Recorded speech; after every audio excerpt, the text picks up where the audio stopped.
Black hole universe के सबसे simple object लगता है। एक पॉइंट, इन्फिनिटी ग्रेविटी और एक बाउंड्री जहां कुछ वापस नहीं आता। लेकिन रियलिटी इससे कहीं ज्यादा कॉम्प्लिकेटेड है। और आज हम जानते हैं कि ब्लैक होल खुद से ज्यादा डेंजरस है। उसका सराउंडिंग एनवायरनमेंट होता है, एक ऐसी जगह जहां मैटर, एनर्जी, टाइम और स्पेस सब एक दूसरे के साथ इंटरेक्ट करके एक क्योटिक सिस्टम बनाते हैं। और जितना हम ऑब्जर्व कर रहे हैं उतना ही एक बात क्लियर हो जाती है, ब्लैक होल सिंपल नहीं है। जब हम ब्लैक होल के बारे में सोचते हैं तो हम सिर्फ एक डार्क स्फीयर इमेजिन करते हैं, लेकिन एक्चुअली स्ट्रक्चर लेयर्ड होता है। सबसे अंदर होती है सिंगुलरिटी, जहां फिजिक्स के नॉन लॉस ब्रेक हो जाते हैं। उसके बाद आता है इवेंट होरिजोन। ये एक इनविजिबल बाउंड्री है जहां से लाइट भी स्केप नहीं कर सकती। लेकिन सबसे इंटरेस्टिंग रीजन इवेंट होरिजोन के बाहर होता है। यहाँ होता है accretion disk, super heated gas और प्लाज्मा का रोटेशन डिस्क। और इसके ऊपर मैग्नेटिक फील्ड का एक कॉम्प्लेक्स नेटवर्क होता है। और ये पूरा सिस्टम एक इंजन की तरह काम करता है। अक्रेशन डिस्क ये ब्लैक होल का सबसे एक्टिव और वायलेंट रीजन है। यहाँ मेटल रैंडम नहीं घूम रहा होता है, ये एक्सट्रीमली हाई स्पीड पर रोटेट कर रहा होता है। कभी कभी लाइट के सिग्निफिकेंट फ्रैक्शन तक पार्टिकल के दूसरे कोलाइड कर लेते हैं। फ्रैक्शन क्रिएट होता है और टेम्परेचर मिलियन से बिलियन डेंजरस तक पहुंच जाता है। इतना हीट कि ये रीजन पूरे गैलेक्सी से ज्यादा ब्राइट कर सकता है। लेकिन क्योस यही खत्म नहीं होता।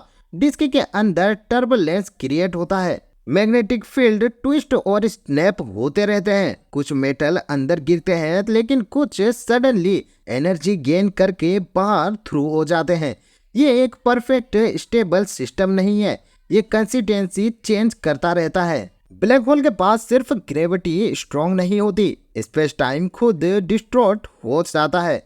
आइंस्टाइन के रिलेटिविटी के हिसाब से जितना स्ट्रॉन्ग ग्रेविटी होगी उतना स्लो टाइम चलेगा। इसका मतलब अगर कोई ऑब्जर्व दूर से देख रहा हो तो उसे लगेगा कि ऑब्जेक्ट इवन हॉरिजॉन के पास स्लो हो रहा है या ऑलमोस्ट फ्रीज हो गया है।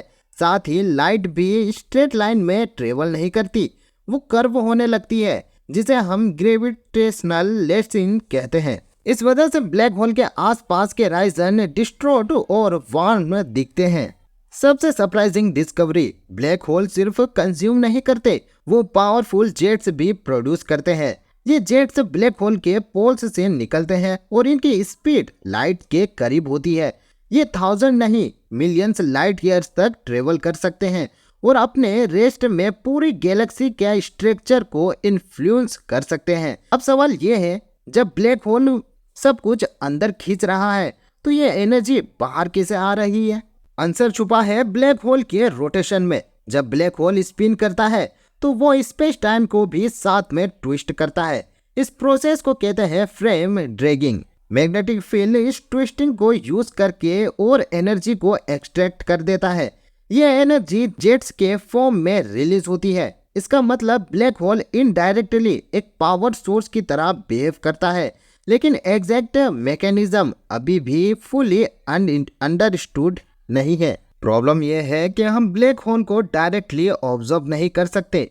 जो भी हम जानते हैं वो इनडायरेक्टली सिग्नल से आता है। सिमुलेशन बनाए जाते हैं, लेकिन वो रियलिटी से परफेक्टली मैच नहीं करते। हर नए ऑब्जर्वेशन एक नया क्वेश्चन क्रिएट करता है और इसीलिए ब्लैक होल एनवायरनमेंट्स आज भी फिजिक्स के सबसे बड़ा मिस्ट्री में से एक है। ब्लैक होल सिर्फ स्पेस मॉन्स्टर नहीं है, वो कॉस्मिक लेबोरेटरीज है जहां यूनिवर्स अपने डीपेस्ट सीक्रेट रिवील करते हैं।